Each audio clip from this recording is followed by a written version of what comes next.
So why are terahertz waves a weapon of World War III? Well, this is what I aim to show you over the next few minutes. And let's first look at what terahertz waves are.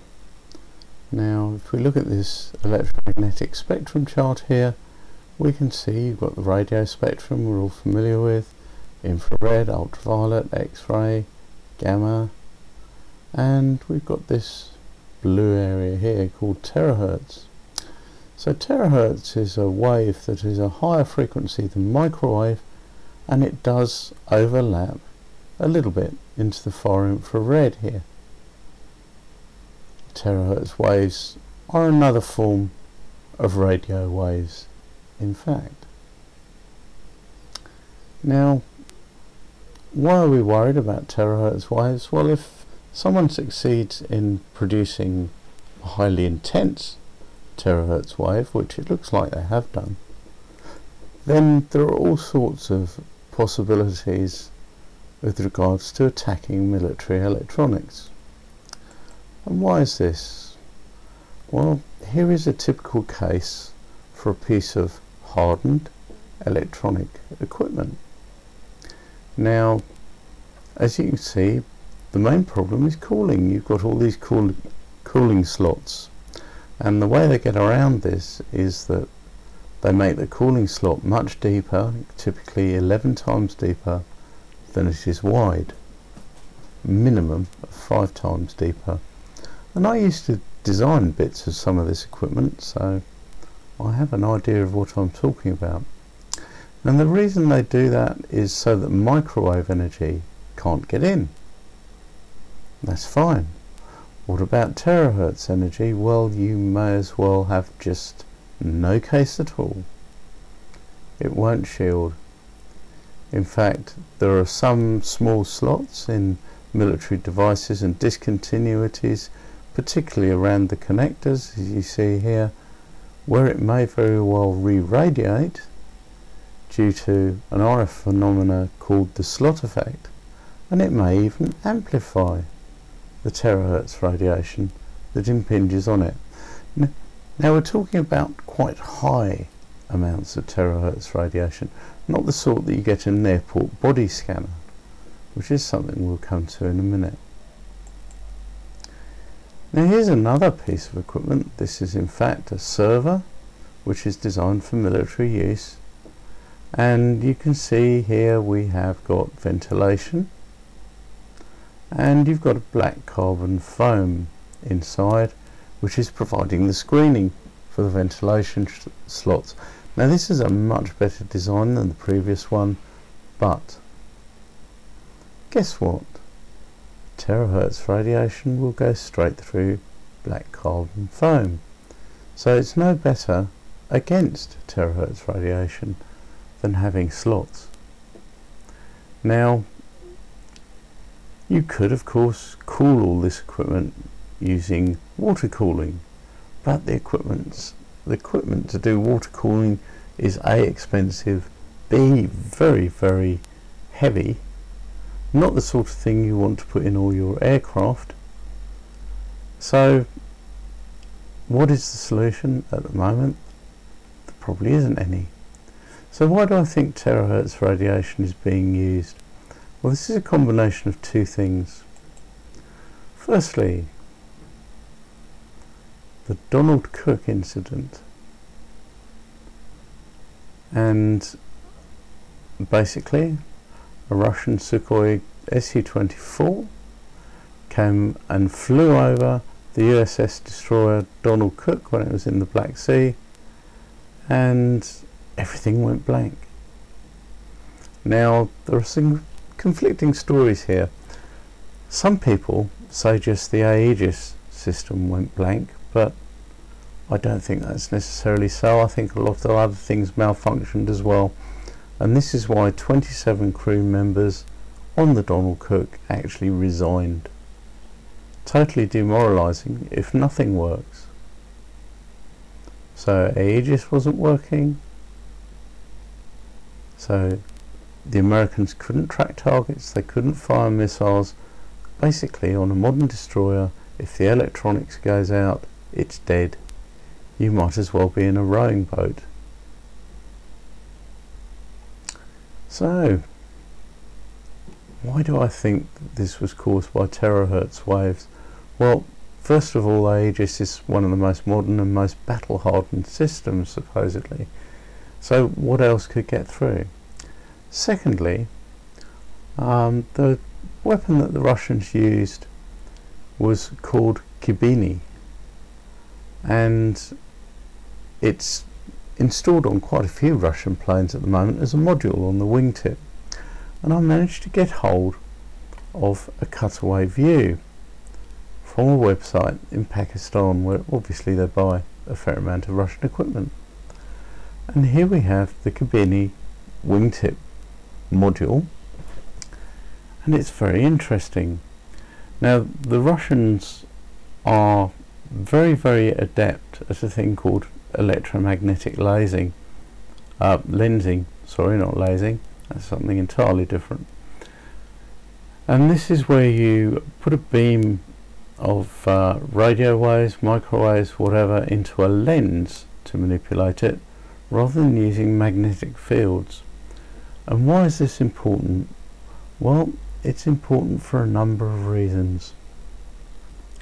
The first reason is that large electromagnets are very heavy things. You don't want many of them on an aircraft. And the second reason, it doesn't use any power. And what is so odd about this?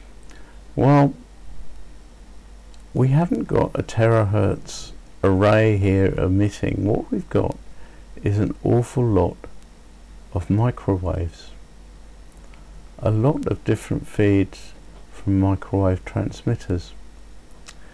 Now, here's the cunning way in which I think the Russians are producing their terahertz beam. They are using normal low power microwave emitters, the sort that you might use on a small radar. They're pointing these, as you can see, in an arc towards the lens. When they hit the lens, which is a multi-layer lens incidentally, it's got layers of dielectric, layers of metal. When it hits the lens, it mixes inside the lens. Now, when you mix two frequencies, if they're a different phase, then they add together, and you can double, triple, quadruple the frequency, and so on. So this is occurring inside here, and by the time the beam has come out of there, it is a fairly collimated beam. And this is similar to what you do with light. If you wanted to shine light into a lens from various different directions and have it come out as a single beam, this pear shape is the sort of shape that you'd want. So this is the Russian solution to producing large amounts of terahertz energy on the cheap using very lightweight equipment. And I have to take my hat off to them, because it looks like it's a good one. So there's been other concerns about terahertz wave, and one of the things people are worried is, can it be used as a death ray? And they point to places like this enormous Russian installation, which has all sorts of weird antenna and tori and God knows what else on it. And this is actually a high voltage research institute. But terahertz waves do have an effect on living tissue. In fact, they tear apart DNA. A short, intense terahertz wave pulse will in fact tear apart DNA in a human cell. This has been proven. And weirdly enough, at different frequencies, it will actually help heal that cell. So there's research at the moment going on into using terahertz waves to actually help cancer patients. I think it's unlikely that the terahertz wave will turn into a death ray, for the simple reason that it's not going to be powerful enough. Looking at the power levels used in these experiments, you need a lot more power even than you would get out of the Russian system. So I don't believe if it's going to be used as a death ray, it won't be used anytime soon, and there are much better candidates for death rays in the form of accelerated charged particles. I hope you found this rather interesting, and please go and look up the Donald Cook story yourself, and look up the Aegis fail in the Black Sea. This is what the article is called, and have a read through it. It's very interesting. Now there's one final possibility with terahertz waves at the high end of the terahertz spectrum. It is possible that you may be able to freeze the majority of the electrical current in a conductor regardless of the voltage. And what does this mean? Simply, affected equipment doesn't work at all, and this is what was reported on the USS Donald Cook. And it's something worth thinking about, and the reason it happens is the electrons get terribly confused. The way they conduct is by passing charge from one atom to another in discrete packets, which we call electrons. Now, electrons themselves can have differing energy levels, and it takes a finite time, although for all intents and purposes usually regard it as instant, it takes a finite time for an electron to change its energy level. Now at the high end of the terahertz spectrum, the wavelength is coming close to that time difference that is needed for the electrons to change. So if the electron's busy responding to the wave and its energy level is bouncing up and down from one level to another, then it doesn't have time to transfer charge from one atom to another. So you have the situation where you might have a battery and a light bulb connected to it. You turn on your terahertz wave and no light. And this may be the real reason why the 27 members of the crew on the Donald Cook actually resigned, because there are some sneaky reports going around that are entirely, I have to say, unsubstantiated, unconfirmed, to say that even simple things like light switches stop working, and light switches don't go through the Aegis computer.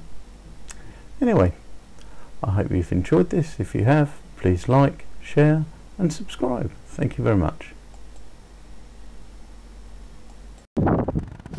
Well, you could subscribe to Arduinotronic, or just go jump in a lake.